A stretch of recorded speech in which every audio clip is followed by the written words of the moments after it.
Welcome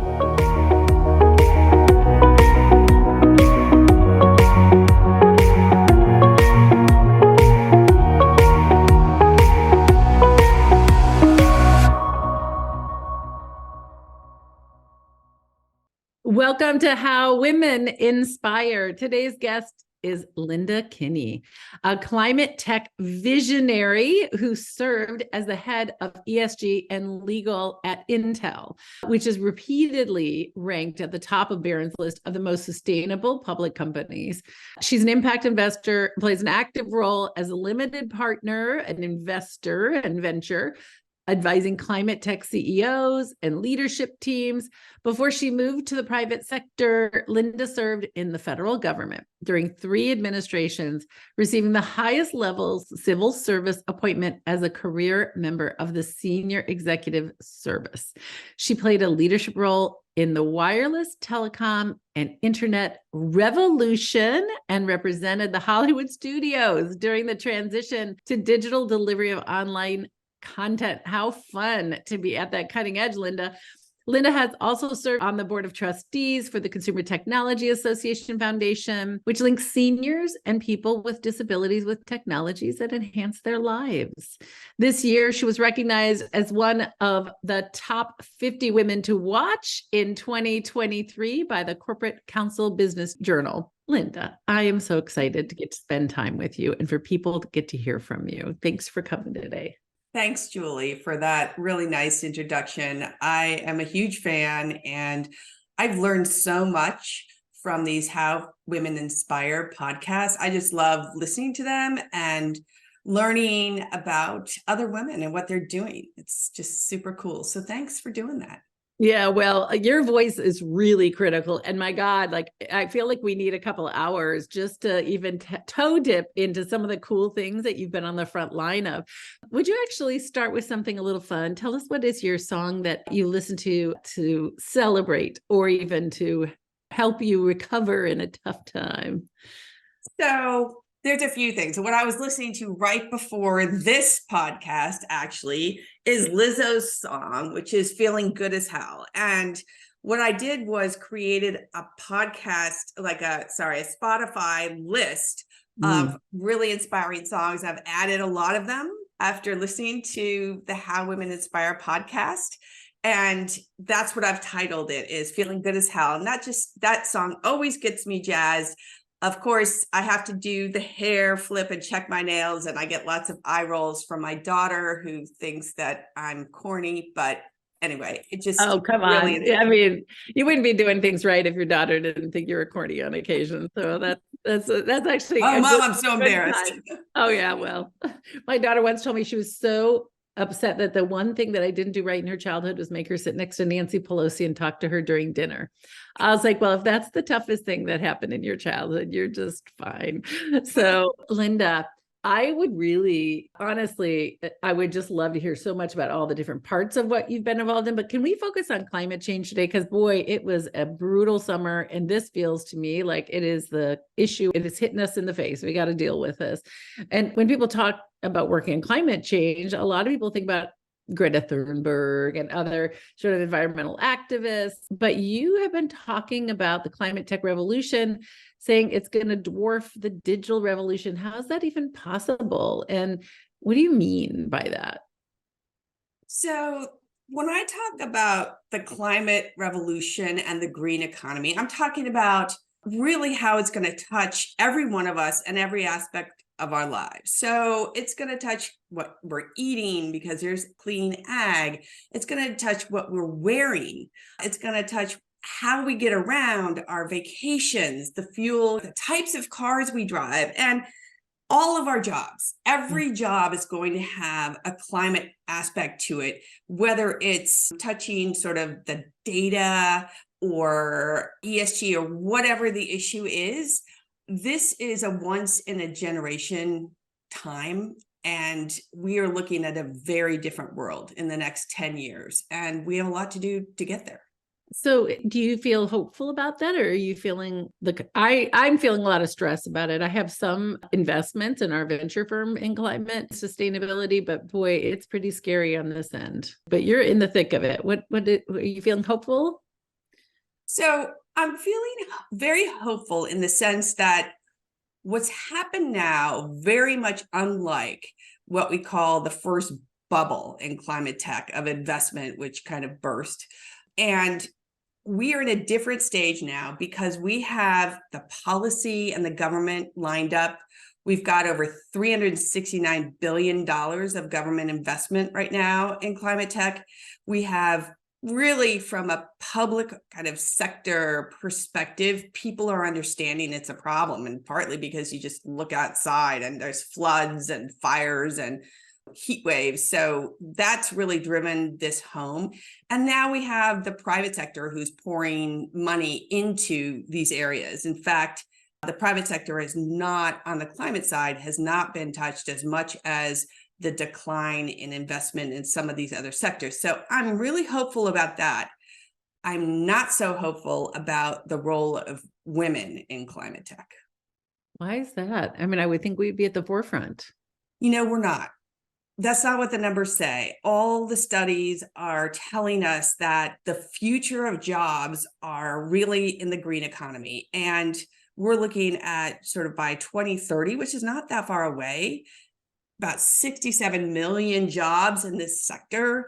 And only 25% of those are really going to women. And partly it's because of STEM. Of course, our numbers are down, but really women are going to be in there's marketing, there's all kinds of things like recruiting and HR and things that are going to be touched by this green economy. And women just are not as involved or intentional. They end up in more volunteer positions than they do really at the forefront of the economy. All right. So how are we going to solve for this? What can women do? And maybe even tell us, like, how did you even get involved with this? You were actually at the FCC, right? You were overseeing and involved in all kinds of digital transformation in our country. And then you became the guru here in climate. Well, actually, I started my career as an environmental lawyer when I was first in law school. And in fact, after working at a big firm, I kind of took a big risk. And during the transition to democracy in Eastern Europe, I went to Albania for a year and drafted their first environmental laws to try to protect the climate there when lots of other companies were trying to dump toxic chemicals into Albania when the borders first opened up. So that was one of my first experiences with climate. But fast forward to more recently, I was at Intel and I was head of the product regulatory legal group, and ESG became a much more visible issue, both in the financial markets, but also, even though Intel had invested in sustainability for many decades, it really became a bigger issue. And so there was a movement around, and I basically raised my hand and said, you know what, I am happy to expand my scope and take on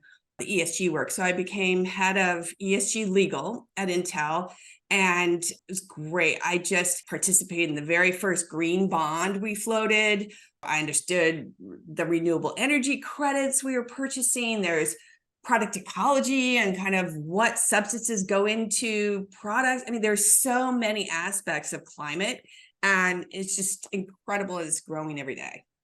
Does somebody need to have an environmental degree or focus of their law degree in this case in order to be able to work in this space? Or do you feel like anybody who puts their hat in the ring can take one of the sort of ecosystem roles in this space, not as a volunteer? Thank you very much. Well, because this is such a growing area, and this is kind of one of my lessons learned early in my career, is I got involved in the digital revolution and really drafting some of the initial rules for the internet and for broadband and deregulating telecom. And it turns out that if you get involved at the beginning, fast forward 5-10 years, you end up the expert because you're like, Yeah, oh, right. well, you were there at the beginning. And so even though there are lots of people who have done climate for 10-20 years, it's now becoming mainstream. Yeah. And so new jobs and new roles are being created. And it's not just for people who are engineers. It's not just for people, although there are new academic areas like environmental sciences, like that was not a thing when we were in school. And it's created, so lots of kids are getting into that. But as this becomes mainstream, there are more and more specialized areas like communication. So it's going to be about communicating how sustainable your company is and whether there's greenwashing. Well, guess what? That's not a role that exists right now, but it is going to be a role in a couple of years. Every company is going to have somebody in their comms department who knows and understands climate. So there's so many opportunities if you just raise your hand, regardless of what your role is. Okay, so massive transformation in the market, huge jobs. It's going to touch all of us. And women don't seem like they're stepping into the roles today, or that they're not projected to have a lot of the roles. It sounds to me like you're saying we all just need to step into the ring. Are there any other tips that you can share about how women can get climate literate and get access to some of those green jobs? So a few things I would say. I mean, one is just start by being intentional. And I think women are, at least my experience with my friends, tend to be very conscious of recycling and trying to do the right thing at home, and composting. Right. That's great. That is absolutely critical for us to make progress. But beyond that, like, how can you also understand the bigger picture? So I'm going to put a plug in for Kinney Media, which is a nonprofit independent newsroom. And they put out a newsletter. You could just go to the website, Kinney Media, just Google it and sign up for the weekly newsletter. This may be a little wonky for the average person because it talks a lot about EV batteries and what's going on in the trends. But if that's going to become part of your job and you're going to raise your hand, you do need to become conversant in those issues. And there are plenty of podcasts. I mean, I've listened to so many, I feel like dozens, hundreds of podcasts on every issue of sustainability. And I make an effort of looking at the news. There's always something. Biden's announcing a new initiative, just paying attention to what's talked about. So it's really a question of being intentional. And really the reason why this is super important and we don't want women left behind is that if we continue on this trajectory, BCG has estimated that it could put women 20 years behind in terms of gender equity than where we are headed today. Because of the impact of climate, we could go backwards 20 years. So that is just an unbelievable number and super scary. I'm not asking for permission anymore. I'm not asking for a seat at the table.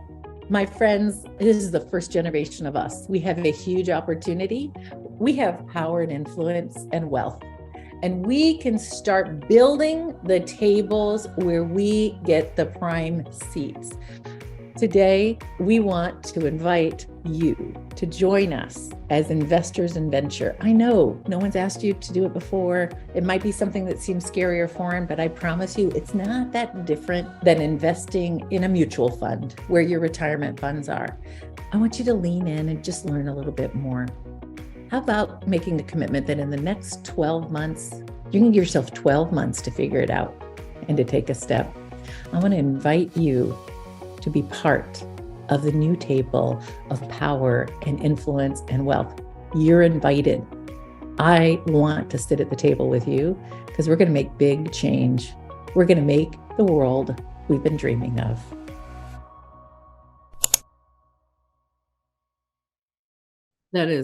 It's massive. I feel like this has now got to be one of the number one things that we're talking about at How Women Lead. So put your hat in the ring, step in, get conversant. And outside of a climate tech specific job, how do you take other actions? I mean, certainly you talked about, of course, I've been composting for 20 years, but what about your financial portfolio? Like somebody said to me once, like, look at your Schwab portfolio. My guess is all this stuff you're doing in your day-to-day life, you've got some investments in some mutual fund somewhere hidden that you're inadvertently participating in things you don't want to be. What are those kinds of things that we need to be really careful about? Okay, so a few things. The first, I'll start with low-hanging fruit.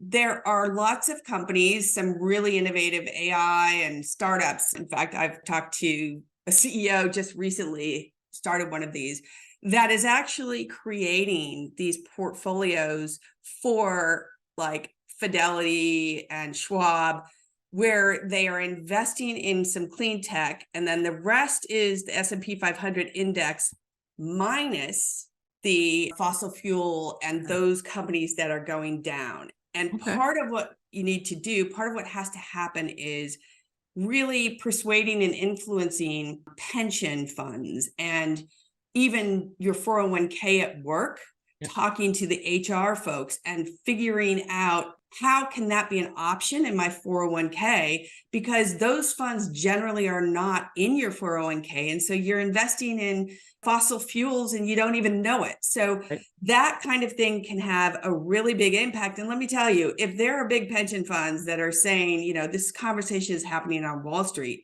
that they are really de-risking by getting out of fossil fuels, that's going to create a boardroom conversation. So there's a ripple effect. Number two is venture. And I know you are a big fan of that. And there are so many great climate tech startups right now. And you can invest some of your IRA, your 401k money. I mean, you have to move it into a custodial account, which is what I did. Mhm. But it doesn't have to be just in these traditional index funds or something, or bonds. It can be in this new growing area. And just think for a minute. Would you say to anybody 20, 25 years ago, like, well, would you want to have any of the digital economy companies like Facebook, Google, Uber, Microsoft, Apple? Would you want your investment portfolio to not have those companies in it? Right. Well, that's where the next 10 years, the unicorns are coming out of the green tech. So Yeah. don't you want to be a part of that? And that's how women fall behind. Yeah, Larry Fink at BlackRock said that's going to be the majority of all the next unicorns. So 100%. Thank you so much, because it's a big wake up call for most of us. I think a lot of us are not understanding the massive transformation it's going to have on our lives. It's like if we would have ever told you in 1990 that our lives are going to become completely digital. We were so nascent back then. So to me, I sort of think about it similarly. So Similarly, but more. I just have to say even more. This is going to dwarf the digital revolution. Even though you have internet in your hand, right, in your phone, this is going to impact the automotive industry. So your car, again, your clothes, like every industry is going to be touched. That is so much bigger than just the internet companies. Yeah. Yeah. So can we talk just a little bit about what those companies of tomorrow are that you see, like, give us the sort of stock tips, if you will, but like, what are the companies of tomorrow that you see? Is it someone who's contributing to electric batteries? Like, what are the different companies that you think are really innovating, and what's it looking like today? I know it's going to be different in 10 years. So I think, first of all, it's most of the current industries are going to be touched, including ag and everything else. But in terms of the new areas that are developing, I'll tell you one area I'm super excited about is battery storage. And the reason I'm really excited about this is that if everybody's going to have an EV, we know that's true in California, it's being mandated by regulation, then we're going to have so many more batteries that have to be developed. And the innovation around that, trying to get like cobalt out of the battery. We don't want to have to rely on China and the Congo for that. So that's one thing. And also long-term energy storage. And the reason why is solar is a huge part of renewable energy, and it has to be a solution for us in the future. But we don't just use energy during the day. And so there has to be a storage solution that can store that energy, and we can access it in the evening when we run all of our washing machines and dishwasher and everything else. That's the peak demand, and solar's not being generated at that time. So we really have to solve that long-term storage. And I think that's going to be a really huge opportunity. All right, you heard it here. Either start a company or invest in it. I mean, it's critical and it makes complete sense. Anything else that we should be thinking about when we think about participating in the private market space, investing in venture related to climate? So one other area I would mention that's huge if you talk to any VC, and that is because there's so much government funding going into climate right now, that's all non-diluted capital. So essentially, it's unlike having to give away shares of your company to get financing. And there are companies that are basically building their business and it's being funded through government grants. Even some government grants will provide like materials for you to test at early stages. This is even before you have a product or you're cash positive. And so it's unbelievable how much money is going into the sector right now. And so looking at those opportunities and making sure that the portcos who are in the fund are taking advantage of those is super important. Yeah.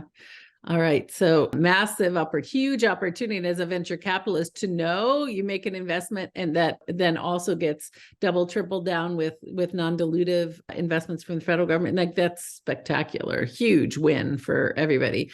You have had the introduction was such a fun little roller coaster because my gosh, you've been in so many different industries. Almost every 5 years, you've kind of moved on to a new role, whether it's government or working for a founder, a large industry, then a Fortune 100 tech company. How have all these different experiences shaped how you show up? So it's interesting. I really think one of the things that this was actually an intentional career path. And I say it's intentional because I've always worked with a career coach. By the way, this was one of my big aha moments was when I was selected to be in the senior executive service, I was given a coach and I was like, a coach, like other people don't seem to have coaches. I didn't realize it wasn't a thing or it wasn't something I was familiar with. And then I was like, wait a minute, every Major League Baseball player who ends up on the Yankees, they have a coach. It's a pitching coach. It's a batting coach. It's a fielding. And they take their already excellent experience and bring it to a new level. So, of course, the people who are at the leadership level need these kind of external advisors who continue to help them grow and develop. And so my coach said to me after when I was kind of, I've had one since probably 20 years. And she said, look, you know the telecom sector inside and out. You wrote the rules, you have the network, wireless. You've now worked for the motion picture industry, the content folks. You can pick up the phone, call someone in Hollywood. So how about the tech industry? Like that is where a lot of growth, that's where the future is. You don't seem to have that on your resume. So that's kind of how that came about. So when I started looking into it and got an offer from Intel, I was like, wow, Silicon Valley, they started silicon in Silicon Valley. Like, I'm going to go work for the silicon in Silicon Valley. So now I know people in the tech industry. Oh, yeah, more than know them. Linda, you are such an extraordinary leader in our country. What a gift to get to spend time with you. And I am so glad that the people got to hear from your journey. I've always had an executive coach. I think it's critical. There's so many aha moments in this conversation. What's next for you and how can people get in touch with you? So I have a couple things. One, sort of on my bucket list, is I'd love to work for a female CEO. I just would want women to lead and really be successful. And I want to put all my effort and energy toward making a female, like a founder or CEO or someone like that. I really would love to be on their leadership team and see them grow and conquer the world. So that's kind of one thing. The second thing is I'm really excited and would love to work on a public board. And here's why. Understanding what you hear from the research and what all the CEOs are saying is climate is their number one risk and their number one opportunity. And this is where I fit in because having all of these varied experiences, I understand the government role. I understand a large public company. I understand worked for a founder. So I understand kind of that whole thing, but I also understand and know how to de-risk from a climate perspective, especially like the new legislation that Newsom just came out with in California, where you're going to have to report on all your supply chain emissions. Yeah. That is enormous. That is an earthquake in the marketplace, because a lot of companies, 90% of their emissions are in their supply chain, and they're going to have to be transparent about that. And then that's going to spread. Europe's going to adopt that rule. It's going to be everywhere. So this is a monumental change for companies. The boardroom needs to be all over this. And this is where I can help and add my skills. And I can be reached on LinkedIn. That's the best way. I check it regularly and I'm very active. So, well, my guess is a whole bunch of public company leaders are going to snap you up in just a quick hot second. And boy, would any woman leader be lucky to have you by her side. Thank you so much, Linda. I mean, talk about women inspiring. Thank you so much. Thank you, Julie. And thank you for being a leader in our community and for all that you do. It's just wonderful. I've loved every minute of it.